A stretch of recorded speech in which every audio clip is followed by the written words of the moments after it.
hay dos cosas. Hay diseño y hay no diseño. Y el no diseño es lo que más hay. Se ha banalizado el concepto hasta tal punto, se ha corrompido, superficializado, con conceptos como creatividad. La creatividad viene implícita. No es algo que se le agrega al diseño, es implícito a la labor de diseñar, pues problem solving. La creatividad viene a resolver un vacío que antes era no lleno. Así que toda esta verborragia de los nuevos términos son en realidad inventos de advenedizos que venden humo.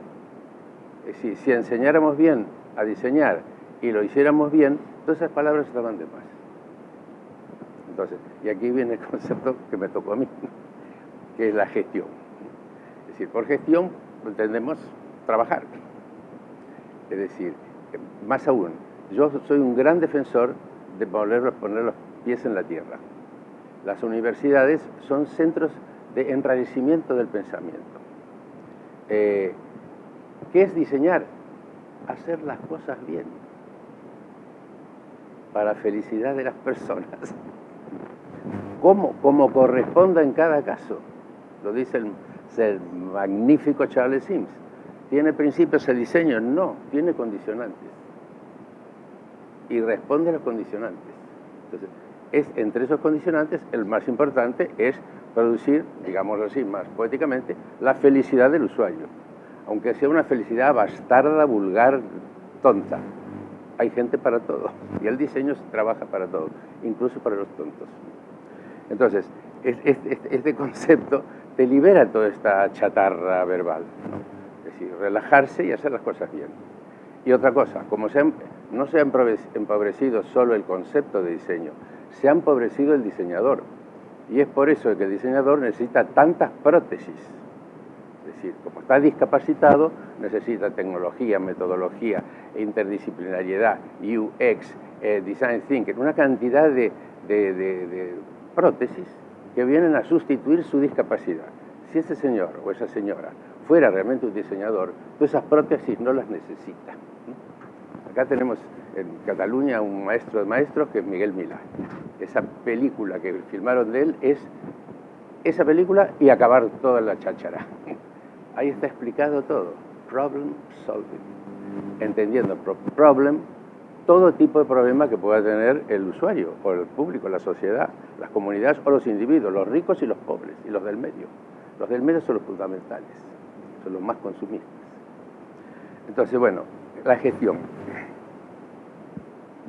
La pregunta que ponía yo después del título era responsabilidad del gerente o del diseñador.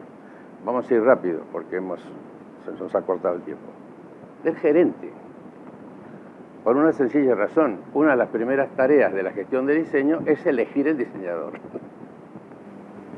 A mí me ha pasado más de una vez, por ejemplo, que por hacer el proceso inverso, un amigo diseñador me convoca, porque el tema es un poco complejo y necesita alguien que programe un poco la cosa, y haga un diagnóstico, todo el trabajo previo que hacemos los programadores.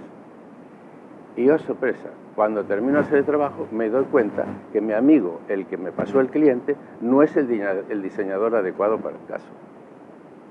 ¿Qué hago yo? Le digo, vete al carajo. No, tengo que aguantarme, trabajar y ayudarlo al máximo para superar sus disfunciones. Así que el camino correcto es el inverso.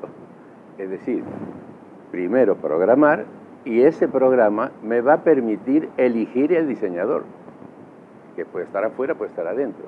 Saber el perfil adecuado, entendiendo que diseño a secas es un conjunto vacío. El diseño a secas no existe. Existen tantos diseños como posibilidades de intervención sobre la realidad. Es decir, no existe ningún diseñador que pueda diseñarlo todo. Hay diseñadores más amplios y diseñadores más estrechos, pero que una persona puede cubrir desde la informática, la automoción, el equipamiento quirúrgico, a las familias tipográficas, no existe esa persona. Esa persona no existe. Hay gente, como digo, hay gente más amplias, hay gente más estrechas. El mismísimo Charles Sims era un tipo de una riqueza enorme. gráfico, de arquitectura, diseño industrial y diseño gráfico incluido. Pero para en determinado momento, porque se necesitan conocimientos empíricos. Es decir, el diseño no es una ciencia abstracta que tiene resoluciones para todo. Es un trabajo, es un oficio empírico vinculado con procesos de la realidad. Y esos procesos se tienen que gestionar. Entonces, ¿qué entendemos por una celebérrima charla que dio Peter Gore, uno de los pioneros del Design Management, del London School of Business? El título de la conferencia era para estudiantes de diseño. Se llamaba Bridging the Gulf, tendiendo un puente sobre el Golfo. ¿Qué era el puente? ¿Qué era el Golfo? El vacío entre la empresa o las organizaciones y los diseñadores. Hay un agujero que no se llenaba. Y el bridge es el puente. El puente es el design management. Alguien tiene que tomar las riendas y dirigir esos procesos de diseño. Y ese es el manager.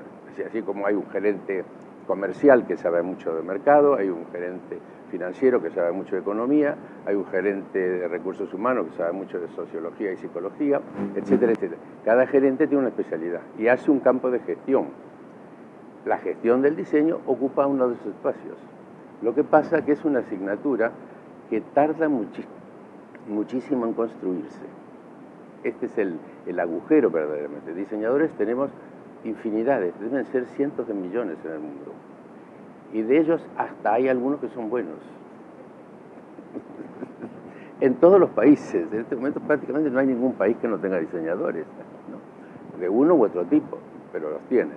Ahora, ¿quién le pone el cascabel al gato? Es decir, si dentro de la organización, sea una empresa o una institución, dentro del cliente del diseño, no hay alguien que sepa algo, es que el riesgo es altísimo. Van a contratar equivocadamente. Y esto pasa, pero cada día. No solo en las pequeñas empresas, o las pymes, o los emprendimientos individuales, sino en grandes corporaciones que no saben contratar diseño. Y contratan inexorablemente a los peores. Y luego vienen marchas contra marchas, arrepentimientos, tirar toda la basura, volverlo a hacer, algo escandaloso. Que ya, sí, la disciplina, como dijo Eduardo, es joven, pero ya lleva más de un siglo. Y en un siglo podíamos haber aprendido algo. Las escuelas de administración de empresas siguen pendientes con la asignatura de gestión del diseño. Hay maestrías, pequeños posgrados, etcétera, etcétera, pero son apaños. Eso no crea a un profesional idóneo para semejante responsabilidad. Por otro lado, en las escuelas de diseño tampoco hacen eso. Es decir, según Peter Gore, le decía, al final de la charla le decía, todos ustedes tengan por seguro que no todos van a ser buenos diseñadores. Está por verse. Pero puede ser que entre algunos de aquellos que no serán buenos diseñadores, podrían existir unos excelentes directores de diseño. Gente que sabe dirigir, que, digamos, tiene la vocación ya no de resolver el problema empírico, sino de manejar los hilos de todo el proceso. Yo soy uno de esos personajes. A mí nunca me gustaron los detalles constructivos. Yo vengo de arquitectura. A mí me gustaba la idea. Una vez así, bueno, que alguien lo haga. Hemos llegado a la solución correcta, pero yo me voy a coger otro problema, ¿no? Hay gente que nos gusta las estructuras y hay gente que son los obsesivos, que son indispensables a la humanidad, porque sin ellos no habría ni diccionarios. Son los minuciosos que dejan la pieza perfectamente acabada. Y esa es la división de la tarea. Uno maneja las estructuras, otro maneja los detalles. Entonces, en las empresas, esta asignatura sigue siendo pendiente. Irregularmente, es decir, grandes empresas que son empresas de diseño, por ejemplo, empresas automotrices, tienen genios al frente de la gestión del diseño, que saben lo que es un coche, y saben las tendencias, y saben que son las primeras figuras de diseño automotor, y saben elegir, y saben adelantarse a la temporada para presentar el último modelo en la feria del automóvil. Son genios. Ahora, bajas a los servicios, por ejemplo, y son subnormales, con todos respetos. Es decir, no hay una compañía de servicios de gas, de electricidad que tenga, por ejemplo, una identidad corporativa presentable. Y quien te la mira dice, pero esto es un escándalo.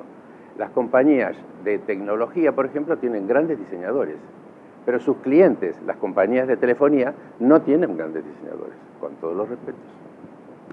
Entonces, ves las marcas, que yo, France Telecom, todo es un escándalo.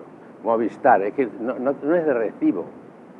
Ahora, claro, la gota que cae guarda la piedra y tarde o temprano convivimos con el error y hasta lo vemos bonito. Pero que eso es un desastre. Es decir, ¿y eso qué pasa? No es el diseñador. Evidentemente hay errores en el diseño, pero el error es previo. Comienza antes. Alguien dentro de la casa ha tomado una responsabilidad sin la idoneidad para gestionarla. Un cliente no puede estar en blanco. Es decir, por más bueno que sea el diseñador, debe tener criterio, debe saber de diseño. Y ese es el design manager. Una persona que conoce el género, que puede ser incluso especializado. Posiblemente un buen design manager de diseño industrial o de alto industrial no sepa de tipografía, pero alguien lo tiene que saber. Es decir, esa persona, insisto, dentro de la organización no puede estar en blanco. Entonces, ¿qué ocurre? Para el campo que me muevo yo más, que es la identidad corporativa, el branding, la marca, cae en manos de unos señores que saben otras cosas. Generalmente el director de marketing. Empezamos mal. Es decir, ahora estoy dando un seminario online sobre branding y todos mis alumnos están contaminados. Creen en su majestad el cliente y le preguntan. ¿Por qué preguntan? Porque no saben y creen que la respuesta la tiene el cliente. Esto es desformación marketinera de cuarta. Por supuesto que al cliente hay que conocerlo, superconocerlo, pero no para obedecerlo, sino para prestarle un servicio mucho mejor que el que él pensaba que era posible. Lo dice el celebérrimo Steve Jobs, dice, los clientes no conocen sus necesidades y es la empresa la que se los tiene que explicar. Es siniestro lo que acabo de decir. Bueno, lo dijo él. Él lo dijo, el maestro, ¿no? Pero lo siniestro es que tiene razón. ¿Quién podía creer, por ejemplo, que podía triunfar en este país, y supongo que en parte del extranjero, hubo una cadena como Desigual, que es un culto sistemático del esperpento? ¿Quién podía prever que la gente iba a ir por la calle con las rodillas, los jeans rotos? Y cosas peores, da igual. Es decir, desde la oferta, nos llenamos la boca diciendo que este es un mercado de oferta y no de demanda. Todos creemos así. Y estrategia la usamos, cada 3 palabras decimos estrategia, pero no saben las conclusiones, las implicaciones de eso. Sociedad de demanda quiere decir lo que dice Steve Jobs. Es una sociedad que no solo que responde a necesidades, sino esencialmente las crea. Se crean necesidades inexistentes para poder agilizar el mercado, si no esto se va al diablo. Es decir, hay que aumentar el consumo y ahí aparece la innovación. La innovación la gente lo localiza, los estudiantes y los profesores, en el Olimpo de los dioses. No, la innovación es incentivo al consumo, obsolescencia programada. Es decir, esa es la realidad que estamos viviendo. Entonces, el design manager tiene que manejar estas situaciones y conocer el mercado. Si él se equivoca en elegir el equipo profesional que va a prestar el servicio, la catástrofe está garantizada. Es decir, la pieza estratégica no es el diseñador, es el design manager, que es donde empieza el problema. Entonces, las empresas bien dirigidas tienen design managers de alta calidad, que conocen y hablan de tú a tú con el diseñador, hablan el mismo lenguaje. El diseñador tiene que hablar con el de relaciones institucionales y no se entienden, porque el otro ni sabe las palabras, ¿no? O con el de marketing, lo mismo. Cada cual habla su jerga. Entonces, hay que dar a la organización una persona que use el lenguaje del diseño para poder hablar con el diseñador y programarlo, porque además desde adentro de la organización se conocen cantidad de cosas que desde afuera el diseñador no puede ver. Entonces, es una relación de feedback permanente entre el diseñador y el gerente. El gerente debe desarrollar el programa y no debe decir, hazme algo bonito, elegante, como decía, no sé qué. Es que eso no es un programa, hijo mío, eso es una chorrada. Es decir, tú tienes que hacer un programa de contenidos. Es decir, tienes que saber qué es lo que quieres comprar. Un comprador, en este caso, la empresa sí tiene que saber lo que necesita para poder, primero, elegir el proveedor y segundo, dirigirlo. Es decir, nunca va de ida. Es decir, nosotros hemos hecho desde supermercados hasta gobiernos y siempre hay una corrección que realizar. Sería milagroso que en el primer borrador ya se diera la solución. Es decir, hay un feedback, una retroalimentación permanente entre programa y diseño. Y la palabra clave es programa. Es decir, un mal programa garantiza 100% un mal diseño, aunque el diseñador sea un genio. Entonces ese programa es las necesidades concretas a resolver, las tipologías a manipular, los modelos a poner en práctica, las estructuras. Eso tiene que estar dicho antes de ponerse a dibujar. Y eso lo que tiene que hacer es quién es la tarea del design manager en cada uno de los campos. Estamos hablando generalidades, en cada uno de los campos. Yo, como sabéis seguramente, trabajo esencialmente en identidad corporativa y branding y marca, construcción de marca. La experiencia es desesperante, porque pasa el tiempo y no siento que el carro se ponga en movimiento. Ejemplo de ejemplos. Ahora estoy publicando la segunda edición de mi libro La marca país en América Latina. El escándalo avanza a pasos agigantados. Los países compran verdaderas bazofias y las lanzan por internet a todo el mundo como símbolo de sí mismos. Es decir, que alguien dentro de esos ministerios no sabe dónde tiene la mano derecha y dónde tiene la mano izquierda. Y compran algunos advenedizos y oportunistas que le venden chatarra. Por supuesto, con toda la tecnología para que se haga bonito. Pero compran algo y a los 2 años lo tienen que tirar y vuelven a comprar. Es una verdadera masacre del presupuesto público. Nadie dice eso porque es pisar callos, como yo ya me estoy jubilado.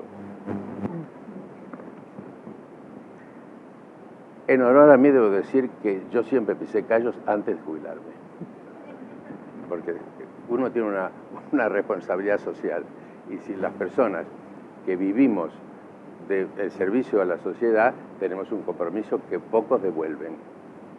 Es decir, no solo prestamos el servicio, sino tenemos la responsabilidad de denunciar los errores, si es que los vemos. Es una responsabilidad que ningún diseñador debería dejar de lado, cuando en realidad predomina el corporativismo. Yo no hablo mal de ti y tú no hablas mal de mí y todo sigue para adelante, ¿no? A mí me han dicho hace una vez, me han prácticamente insultado porque publiqué en Foro Alfa una crítica a una obra. ¿Cómo? ¿Dónde está dicho que no se puede hacer una crítica? Es decir, no es algo que se pueda hacer, es algo que se debe hacer. Debemos señalar los errores para beneficio de la sociedad. En este caso, si dentro de esos países, dentro de esas organizaciones, dentro de esas empresas, hubiera gente con una formación cultural, palabra que hay que utilizar porque la tecnología no resuelve nada si de atrás no está dirigida por la cultura, si no hay una persona con una formación cultural en el campo del diseño, la catástrofe está garantizada. Y ese personaje es el que sigue pendiente. Como digo, en algunas industrias los hay y son muy buenos, pero en la mayoría de las empresas no los hay. En las empresas comerciales, por ejemplo, de producto masivo líder, hay grandes managers de diseño. Coca-Cola a la cabeza de todos, que es una marca que hasta museo tienen. Ahora, ¿cuántos Coca-Colas hay por ahí? ¿No? Sí, ¿cuántos tienen esa calidad cultural de Coca-Cola? Sí. Bueno, pues puedes hacer las críticas que quieras, pero es una empresa con una calidad cultural altísima. La coherencia de su lenguaje publicitario, a lo largo del siglo. Jamás se fue del molde. Estrategia de identificación, estrategia de comunicación. Ahí hay gente que sabe mucho. Yo nunca tuve contacto con Coca-Cola. Con empresas de Coca-Cola sí, y ahí sí que caía todo. Pero el manager es clave y es estratégico. En nuestro trabajo, no voy a dar mucho la palista porque creo que son 4 ideas básicas que hay que transmitir. En nuestro trabajo, nosotros surgimos, me refiero a mi equipo, a ser consultores, que fue mutando, después abrimos un sede en Buenos Aires, etc. Surgimos por fuerza de la necesidad. Y creo que esta historia explica cómo surge un gestor de diseño. Como sabéis bien, en la transición española, los programas, las demandas de diseño se complejizaron. Ya no era hacer un folletito, un tríptico, un logotipito, sino que va a ser cambiar la imagen de todas las organizaciones, de golpe, al estilo español. De golpe. Lo que los europeos fueron haciendo muy de a poquito y generando tradición, cultura, aquí hubo que hacerlo de sopetón. Es decir, en 10 años todas las empresas, todas las organizaciones tenían un manual. Fue algo tremendo. Pero resulta que los profesionales de diseño, diseñadores, refiero básicamente a los diseñadores gráficos, venían haciendo trabajos puntuales, que yo, por portada de libro, una colección de libros, todo eso, un folleto publicitario, carteles culturales, etcétera, etcétera, logotipos, trípticos, folletitos. Y de golpe les cae una demanda tremenda. Programa de rediseño integral de la red del Metro de Madrid. Esa fue una experiencia mía. Se quedaban como desconectados. ¿Y eso cómo se come eso? ¿Cómo? Tenemos diseño interior, diseño industrial, diseño gráfico, publicidad, de todo. ¿Cómo se coge un programa global? En aquel entonces, por alguna razón, porque yo estaba dando clases, siempre vinculado con el diseño, pero desde la perspectiva conceptual, me empiezan a llamar. Para ayudarlos a ver cómo se come esto. Entonces, un trabajo previo de investigación, no me gusta, siempre digo que la palabra investigación no me gusta porque la gente se va para otro lado. Conocimiento de terrenos, estudio de campo, observación de la realidad, estudios comparativos, etcétera, etcétera, para entender el problema. Eso lo aprendí yo ayudando a esta gente. Y eso fue larvalmente la génesis del Design Manager en identidad corporativa. Es un personaje que coge el problema, lo analiza, diagnostica, define qué es lo que está bien, qué es lo que está mal, define la línea de actuación, dónde hay que tocar, qué teclas hay que tocar, sobre qué campos hay que actuar, redacta los programas y elige a las personas y los dirige. Eso no es un diseñador. Si queréis, se puede llamar un metadiseñador, un diseñador que piensa a los diseñadores e interactúa con ellos. Es como un director de cine que nunca coge una sola imagen, pero controla. Hay una foto que a mí me marcó en la revista Cahiers du Cinéma, que debe existir todavía. Aparece Ingmar Bergman y su fotógrafo. El fotógrafo está sentado en la banqueta aquella de filmación con la cámara, ¿no? Se trata de un encuadre. El fotógrafo lo mira a Bergman. Bergman está así y hace así. Bergman mira el encuadre del fotógrafo y el fotógrafo mira a Bergman. Eso es el design management. Debe decirse que la obra de Ingmar Bergman, además de ser cine, son millones de obras plásticas de pintura. Tú, cualquier película de Bergman, la paras en cualquier momento y tienes una obra maestra. ¿Cómo se llama eso? Encuadre. Y luz. Dirigir al creador desde una perspectiva más amplia, que es el que ve la película total. El fotógrafo es fotógrafo, filma, pero además está el que hizo atrezzo, el que hizo las localizaciones, el que hizo la indumentaria, están los actores, el director de casting. Sí, son una cantidad de actores que van a decidir el producto final. Pero si no está el director de orquesta, esta es otra metáfora que les recomiendo muchísimo, yo soy melómano, y la orquesta sinfónica es un tratado del trabajo en equipo. Todos, la vez pasada, como yo tengo un problema de audición, me entero de que hay equipos controladores de oído para músicos. ¿Por qué? Porque el percusionista no escucha toda la sinfonía, porque escucha los que tiene alrededor. Es decir, su oído no puede captar a los 60 profesores. Es decir, que, por decirlo de alguna manera, cada uno de los grupos instrumentales se pierde la sinfonía. Tiene que hacer su tarea, nada más. Y por eso el director que les hace así cuando se están pasando de listos. O les está haciendo así para que suban, ¿no? A estos y los apaga a estos. Ese director es el que garantiza que aquello suena sinfónicamente. Bueno, un director de diseño garantiza el funcionamiento sinfónico de la empresa en la dimensión diseño. Otros lo garantizarán en el tema financiero y otro gran sinfonista es el de recursos humanos, que tiene que generar no la música, sino los músicos. Tiene que elegir, hacer el casting de quiénes son los que van a trabajar. Es decir, que el design manager hace esa gestión. Este dibujito no es una metodología, cuidadín. Esto es un proceso genérico que se tiene que redimensionar en función del caso. Yo no creo en la totalidad.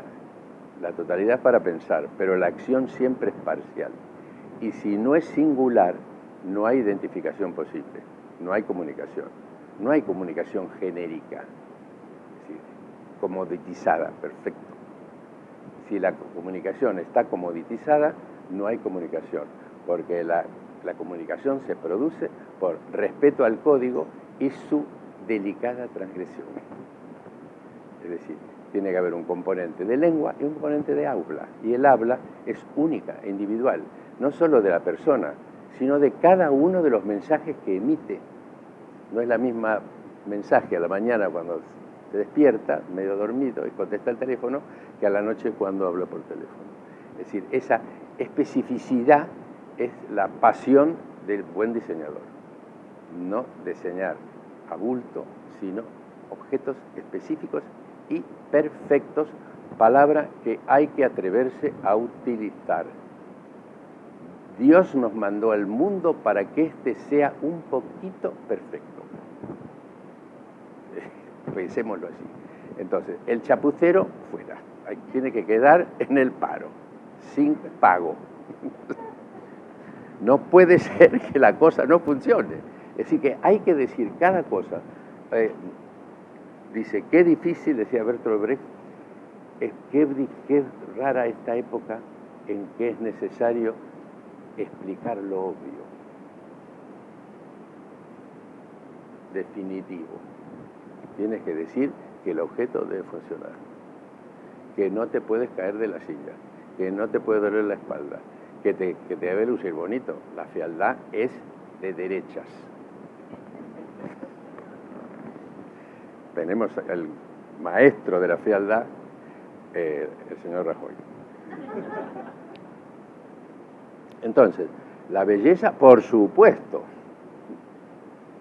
y todo lo demás, ¿no? Y eso es ese control, eso lo tiene que saber el diseñador. Y el metadiseñador, que es el gerente, es el que regula todo el proceso. Voy a contar esto. ¿Cómo arrancamos un proceso? Se decide hacer la imagen corporativa de una empresa porque alguien se ha dado cuenta de que aquello no funciona.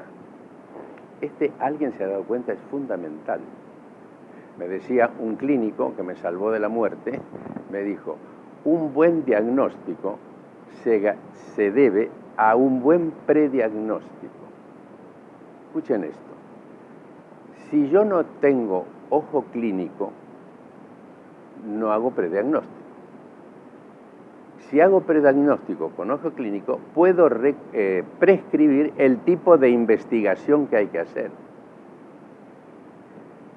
Si me equivoco en esa investigación, no doy con el mal y el paciente se me muere. Yo no puedo esperar a un chequeo general para saber cuál es la enfermedad. Yo tengo que conjeturar, y ahí viene la experiencia. Como soy un médico experto, digo, usted, a mí me dijo el médico, usted tiene un síndrome nefrótico como un camión. Pero en el análisis que me trae, un análisis de sangre, que me lo había pedido otro médico, no aparece esto, no aparece el dato que necesitamos. El análisis que usted me ha traído dice que usted tiene todo mal, pero no sabemos por qué. Y aquí viene el problema. Su médico anterior pidió un análisis de sangre, pero no le pidió un análisis de orina. Y el dato, yo prediagnostico, lo vamos a tener ahí, porque usted tiene un síndrome nefrótico como un camión. Hago un análisis de orina y dice, aquí está, proteinuria. Y así me dijo algo que a mí me sirvió para toda mi profesión. Moraleja, un buen diagnóstico se basa necesariamente en un buen prediagnóstico, porque el prediagnóstico es el que indica qué es lo que hay que investigar. Yo no puedo investigarlo todo, tengo que ir ya orientado, y esto es un oficio. Aquí está el agujero negro. Si el médico no es culto en su especialidad, estamos en peligro, porque va a prediagnosticar mal. Te van a hacer todos los estudios, TAC, ecografías, y cuando termine de hacer todo esto, tú te mueres. Y entonces la ciencia avanza, porque lo que hemos aprendido es de que has muerto. Pero el tema no era que te murieras, era que te salvaras. La idea era otra. Entonces, no podemos esperar el chequeo general. Tenemos que apuntar bien. Y apuntar bien es tener ojo clínico. Es decir, sin ojo clínico no se puede trabajar. Entonces, el design manager es el que dice, me dijo un presidente de una compañía, me divirtió tanto, un vasco de una compañía vasca, me llama por teléfono a Barcelona y me dice, Norberto, hablé con una amiga mía, que es amiga común, y ella me dijo que tengo que hablar contigo. ¿Qué te pasa? Dice, bueno, me han nombrado gerente de la compañía, unos inversores franceses me pasaron de gerente a presidente, y esta compañía lo tiene todo mal. Y me dice, mire si estaremos mal, escuchen esto si no es de un genio, un manager como Dios manda, la lucidez de este hombre. Mire si estaremos mal, que lo único que tenemos bien es el producto. Yo dije, con este quiero trabajar, porque con este se puede hablar. Todo mal, los folletos, todo fatal. Dice, claro, vamos a la feria. Ellos dicen, nosotros somos expertos, mira, muy gracioso, tiene un humor tremendo. Somos expertos en vibradores. Y dije, Dios mío, qué negocio interesante.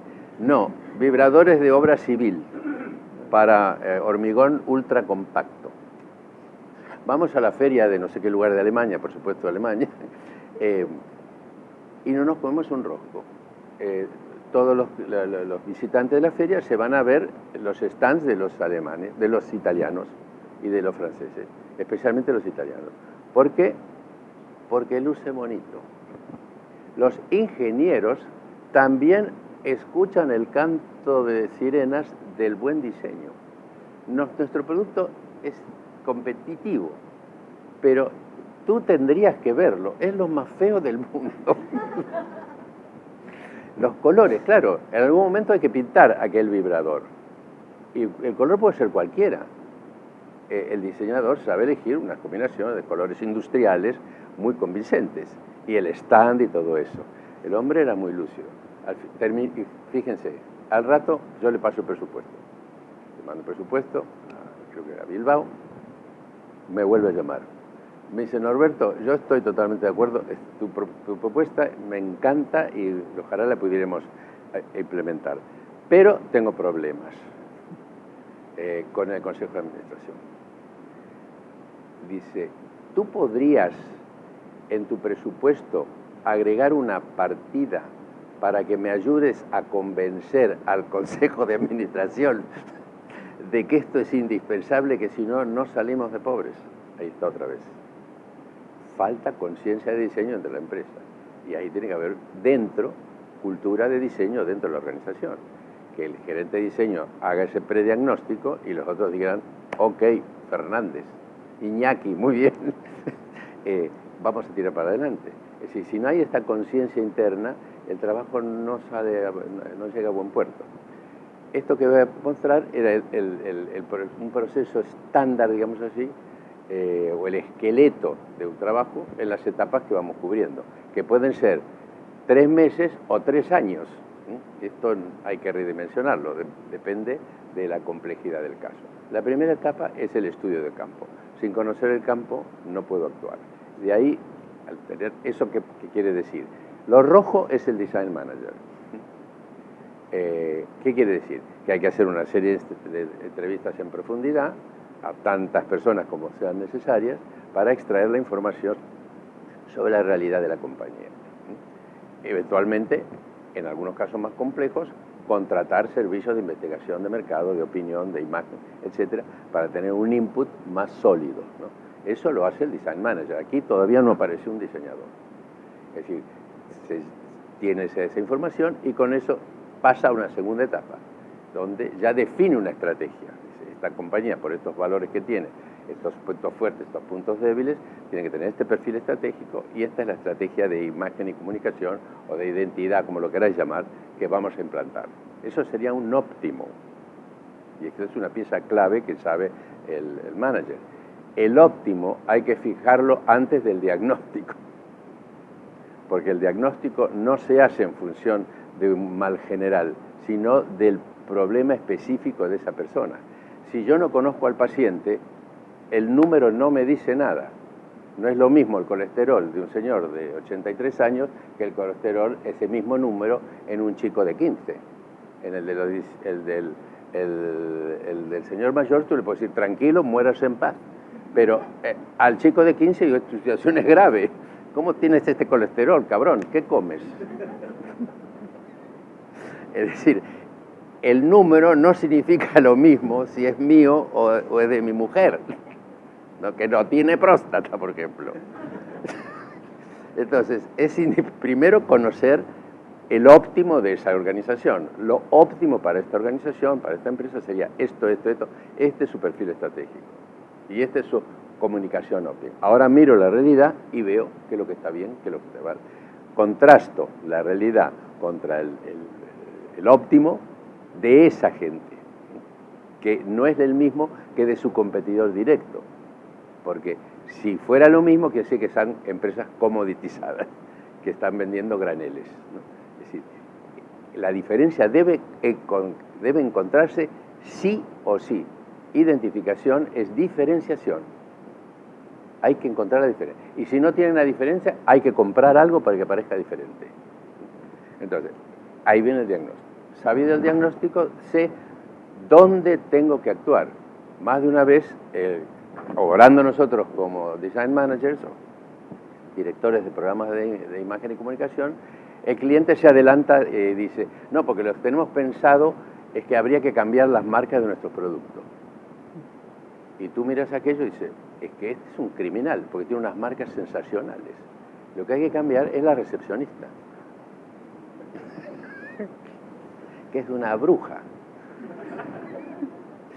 Es decir, el diagnóstico te permite localizar el foco infeccioso. Por supuesto no va a llamar foco infeccioso a la recepcionista, pero quiero decir, esa chica mejor que trabaje adentro.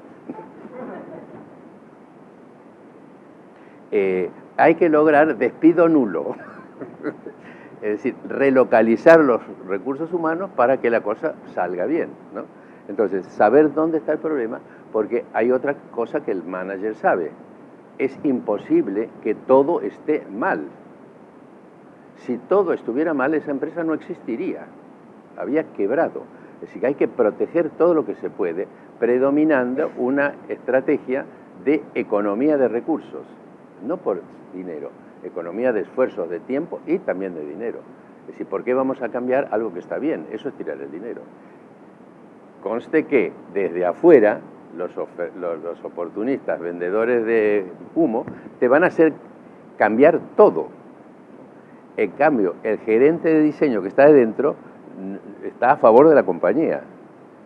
Una vez presentándonos coincidí con una agencia de publicidad y en una presentación oral, la primera reunión con un cliente, y el cliente dice, bueno, estábamos pensando en cambiar la marca, hacer una intervención, modificar nuestro logotipo, pero no sabemos si habría que hacerlo o no. Y ahí se manda hacia adelante el publicitario y dice, cambiar siempre es bueno. Y yo miraba para adentro, claro, yo, por ser políticamente correcto, no le digo, tú eres un delincuente, ¿cómo cambiar siempre es bueno? Lo que es bueno es cambiar lo malo. ¿Cómo vas a hacerle gastar dinero en algo que está bien? Bueno, de ahí que la importancia clave del diagnóstico técnico, no en función de valores generales, de lo que está bien, lo que está mal, sino en función de las necesidades de esa organización, lo del colesterol. Y entonces, al tener el diagnóstico, ahora sí podemos bajar a la acción.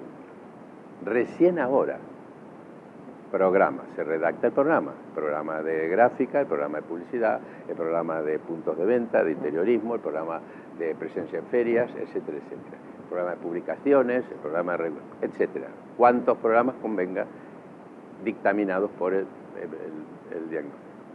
Esos programas bajan, por decirlo así, a los actores directos, sean los diseñadores, los publicitarios, llamemos diseñadores en general, ¿no? Entonces, el gerente primero elige al diseñador. Para este programa, este diseñador, o estos 3 diseñadores que les voy a pedir presupuesto. Pero no llama a alguien equivocado. No voy a hacer nombres porque no es correcto, pero más de una vez me ha pasado que el cliente, ignorante de lo que es el mercado de diseño, sugería convocar a tal diseñador, aquel que sale en los dominicales. Es decir, su bibliografía son los dominicales. Entonces yo digo, bueno, yo pienso que, déjamelo pensar. Un señor que, como había visto que la Caixa había contratado a Joan Miró, se le ocurría hacer la marca con tapies. Tapies son texturas. Es decir, ¿cómo le dices al presidente, que es coleccionista de pintura, que está como una cabra? Que tapies no puede ser un signo, ¿no? Es un maestro en otras calidades plásticas. Coincidente con Joan Miró, que Joan Miró es un pintor que su última época es de una fuerza gráfica espeluznante. Se le caía el pincel y le salía una obra maestra. Es decir, y ahí salió, bueno, la marca España, la marca La Caixa, que es una maravilla, tiene no sé cuántas décadas, ¿no? Entonces, el cliente no sabe elegir. No sabe elegir, suponiendo que hubiera que elegir un pintor, que eso está por verse. Pero si hubiera que elegir un lector, evidentemente tapies no era. Entonces, ahí aparece, gracias a los programas se elige al diseñador. Y si hay que llamar a concurso, se definen las pautas de concurso. El concurso no puede ser un concurso puramente administrativo. Tiene que tener un programa porque eso va a permitir que todos los diseñadores trabajen en el mismo sentido y cuando venga la devolución pueda comparar sus proyectos con el programa para ver cuál es el que cumple mejor. Yo he participado en cantidad de jurados y juro, nunca mejor dicho, no participar nunca más, pero siempre te cogen y por ser políticamente correcto terminas liado en un galimatías que no tiene solución, porque los jurados no sabemos qué jurar, porque no hay programa. Entonces tenemos que actuar a título personal, es todo mal, y no te digo de cualquier empresa, de la Comunidad Europea, para decir algo, que está lleno de subnormales. Entonces, mal convocado el concurso. Un concurso mal convocado, el jurado se vuelve loco, si ya no está loco de antes, ¿no? Porque también hay que saber elegir el jurado. Y aquí es la fórmula definitiva. Para gobernar hay que saber. No hay prótesis que te saque del problema. Tienes que saber, y si no, dimite. Tienes que saber, no puedes estar en blanco y manipular programas que te mandan no se sabe de dónde, o metodologías que escribieron unos señores que no sabemos por qué las han escrito, si no han trabajado nunca, etc. Para mí este punto es clave. El Design Manager es estratégico, porque puede seguir todo eso. Luego ya os lo imagináis. Están los programas, están elegidos los diseñadores, aparecen los proyectos. Y ahí está lo de Berman, controlando el encuadre, ¿no? Y ajustando hasta su implementación final. Es decir, que este dibujito, que se lo quedan, toda la parte roja es la parte del Design Manager. En este caso, el director de programa de identidad y marca, ¿no? ¿Alguna pregunta?